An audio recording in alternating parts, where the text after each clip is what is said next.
Hello student, कक्षा 12th। आज मैं आप लोगों की जो 5वीं यूनिट जैव विविधता एवं संरक्षण पढ़ा रही थी, उसमें आज मैं लास्ट क्वेश्चन आपके साथ डिस्कस करूंगी। इससे बहुत सारे प्रश्न आपके मल्टीपल चॉइस के और वेरी शॉर्ट क्वेश्चन और शॉर्ट क्वेश्चन पूछे ही जाते हैं। आइए देखते हैं, इस लेसन से जितने भी टॉपिक रह गए थे वो मैंने एक साथ इसमें इंक्लूड कर दिए हैं। आप लोगों को इससे बहुत लाभ पहुँचेगा। आइए देखते हैं, भारत में वन प्राणियों की संकटग्रस्त जातियाँ। तो भारत में जो भी संकटग्रस्त जातियां हैं वो आपको पता होनी चाहिए, क्योंकि इससे प्रश्न जरूरी पूछा जाता है, क्योंकि ये एक ही लेसन आप लोगों का एनवायरनमेंट से रिलेटेड है। आइए देखते हैं, इस समय हमारे देश में वन प्राणियों की अनेक जातियां संकटग्रस्त हैं, जिनमें वन पक्षियों की लगभग 38, सरीसृपों एवं उभयचरों की लगभग 18, वन स्तनियों की लगभग 66 तथा आकशेरुकियों की अनेक जातियां शामिल हैं। ये संकटग्रस्त वन प्राणी निम्नलिखित हैं। पहला संकटग्रस्त देखेंगे, संकटग्रस्त उभयचर थ्रेटेंडेड एम्फीबियंस। इसमें जरायुज टोड मुख्य है, तो जो टोड जंतु है वो इसमें मुख्य है, जो संकटग्रस्त की श्रेणी में आएगा। अगला है संकटग्रस्त सरीसृप। कई रेप्टाइल्स वर्ग के जंतु भी हैं जो संकटग्रस्त की श्रेणी में आएंगे।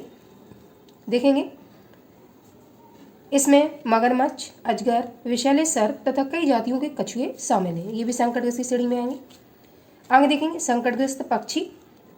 पक्षी में थ्रेटेंडेड एविज।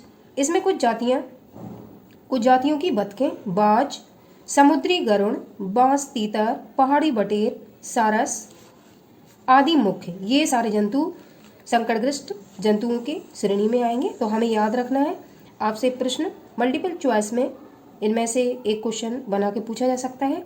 जैसे निम्न में से दिए गए जंतुओं में संकटग्रस्त जंतु है, सारस लिख देंगे और बाकी के जो 3 आंसर होंगे वो गलत लिख देंगे। तो सारस आपका सही आंसर है। तो संकटग्रस्त पक्षी में कौन कौन है, संकटग्रस्त सरीसृप में कौन कौन से, और संकटग्रस्त उभयचर में कौन कौन से जंतु हैं, तो ये आपको याद रखना है। अगला संकटग्रस्त स्तनी थ्रेटेंडेड मैमेल्स।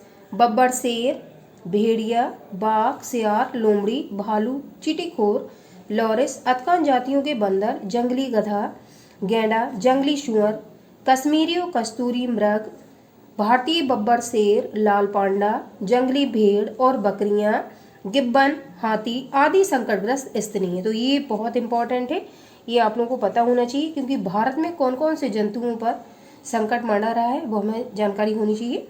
अब अगला शॉर्ट क्वेश्चन देखेंगे। ये भारत के जो राष्ट्रीय उद्यान है, ये 10 के आपको सीरीज बनानी चाहिए।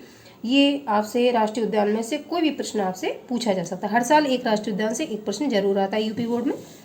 अब एक जगह मैंने राज्य लिख लिया है, दूसरी जगह हमने राष्ट्रीय उद्यान लिखा हुआ है। असम राज्य में राष्ट्रीय उद्यान कौन सा है, काजीरंगा राष्ट्रीय उद्यान, ये इंपॉर्टेंट है। मैंने जो 10 इंपॉर्टेंट है उन्हीं की सीरीज बनाई है। दूसरा है गुजरात में मानस राष्ट्रीय उद्यान है, उगिर राष्ट्रीय उद्यान, ये ज़्यादा इंपॉर्टेंट है। गिर राष्ट्रीय उद्यान, तो गा से गुजरात, गा से गिर, ये आप याद रखेंगे। असम में काजीरंगा इंपॉर्टेंट है। अगला जम्मू कश्मीर में दाचीगाम राष्ट्रीय उद्यान, ये इंपॉर्टेंट है। केरल में जो राष्ट्रीय उद्यान है पेरियार राष्ट्रीय उद्यान, ये है। उत्तर प्रदेश में दुधवा राष्ट्रीय उद्यान फेमस है। उत्तराखंड में कार्बेट राष्ट्रीय उद्यान है, ये कार्बेट राष्ट्रीय उद्यान प्रथम राष्ट्रीय उद्यान भी है, प्रथम राष्ट्रीय उद्यान, इसको आप जरूर याद रखेंगे। और 1936 में इसकी स्थापना हुई थी और ये उत्तराखंड में है, ये मैं पहले भी आपको बता चुकी हूँ। और पहले इसका नाम हैली था और अब इसका नाम बदल के जो नया रखा गया है वो जिम कार्बेट राष्ट्रीय उद्यान रखा गया। तो इतने सारे प्रश्न आपको तैयार होने चाहिए। अगला पश्चिम बंगाल में सुंदरवन राष्ट्रीय उद्यान है। मध्य प्रदेश में बांधवगढ़ राष्ट्रीय उद्यान, कान्हा राष्ट्रीय उद्यान और पन्ना राष्ट्रीय उद्यान, तो ये पन्ना और कान्हा ये 2 इंपॉर्टेंट है।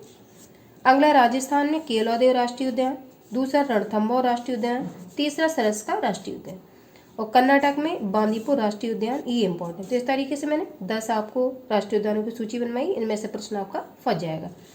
अगला टॉपिक देखेंगे, भारत में बाघ आरक्षित क्षेत्रों की सूची। तो भारत में जो टाइगर आरक्षित क्षेत्र बनाए गए हैं उनकी सूची देखेंगे कौन कौन से हैं। ये बाघ आरक्षित क्षेत्र और मैंने राज्य लिखा हुआ है।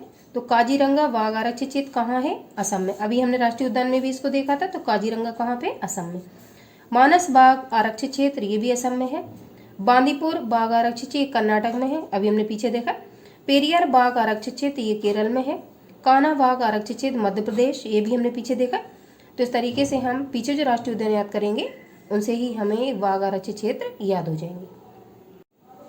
अगला पन्ना टाइगर रिजर्व मध्य प्रदेश, पेंच बाघ आरक्षित क्षेत्र महाराष्ट्र, दंफा बाघ आरक्षित क्षेत्र मिजोरम, रणथंभौर बाघ आरक्षित क्षेत्र राजस्थान, सरस्का बाघ आरक्षित क्षेत्र राजस्थान, दुधवा राष्ट्रीय उद्यान उत्तर प्रदेश, जिम कार्बेट बाघ आरक्षित क्षेत्र उत्तराखंड, ये जिम कार्बेट अभी देखा था हमने, पहला राष्ट्रीय उद्यान है।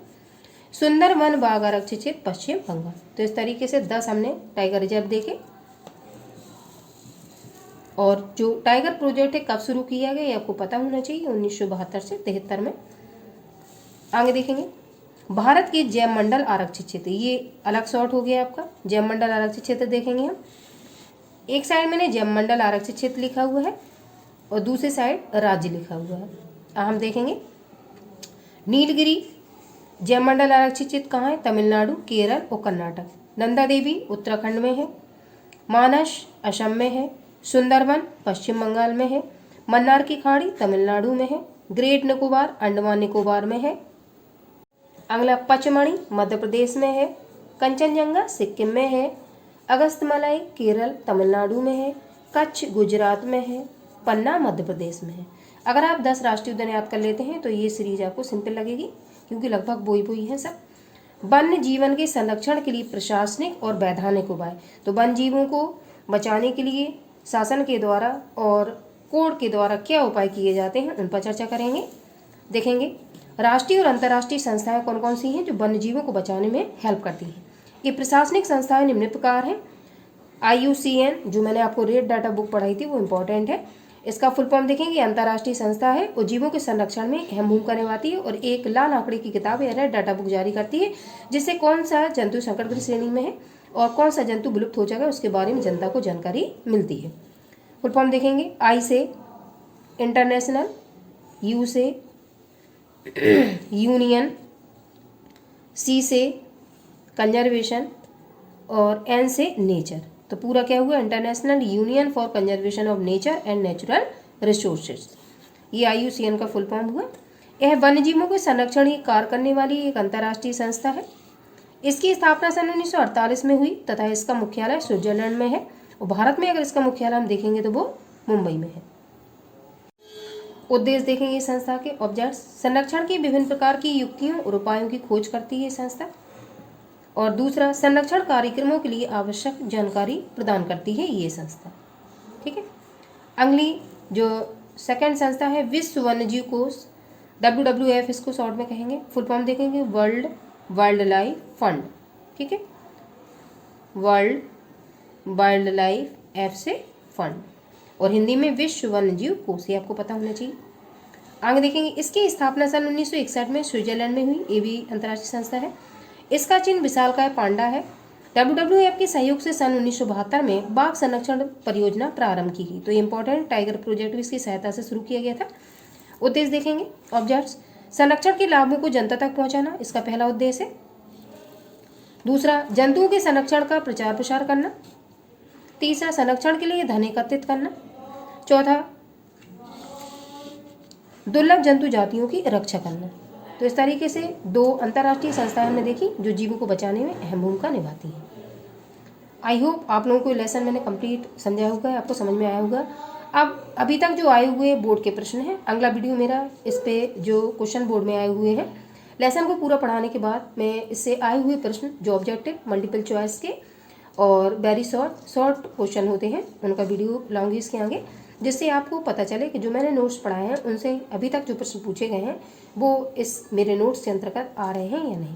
तो पूरा लेसन लिखने के बाद या तैयार करने के बाद आप लोग इसको जो मैं प्रश्न डालूंगी उसको करने का प्रयास करेंगे, जिससे आपको ये लेसन अच्छी तरीके से तैयार हो जाएगा। और अगर आप लोग लिखना नहीं चाहते हैं नोट्स को, तो मैं इस नोट्स की जो PDF होगी या जो नोट्स होंगे वो मैं टेलीग्राम पर इसकी लिंक शेयर कर दूंगी, तो आप वहाँ से डाउनलोड करके डायरेक्ट मोबाइल से भी पढ़ सकते हैं, तो आपको लिखने की भी आवश्यकता नहीं होगी।